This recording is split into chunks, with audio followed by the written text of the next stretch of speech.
بسم اللہ الرحمن الرحیم۔ سیدنا عائشہ صدیقہ رضی اللہ تعالیٰ عنہ فرماتی ہیں کہ میں نے رسول اللہ صلی اللہ علیہ وسلم سے سوال کیا۔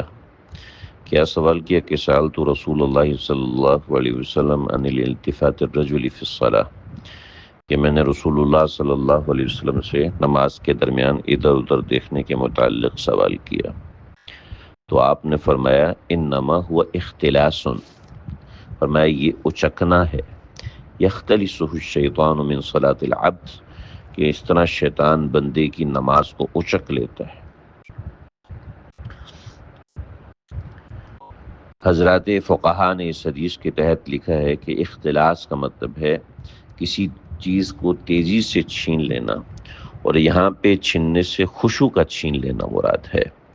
یعنی جو شخص نماز میں کسی دوسری چیز کی طرف التفات کرتا ہے، دیکھتا ہے، تو سمجھ لے کہ گویا شیطان نے اس شخص کی نماز کا خشوع اچک لیا ہے، یہ شیطان نے نماز کو خشوع چھین لیا ہے۔ لہٰذا حد الامکان جب نماز ادا کی جائے پوری توجہ اور انہماک کے ساتھ ادا کی جائے، ادھر ادھر دیکھنے سے گریز کیا جائے۔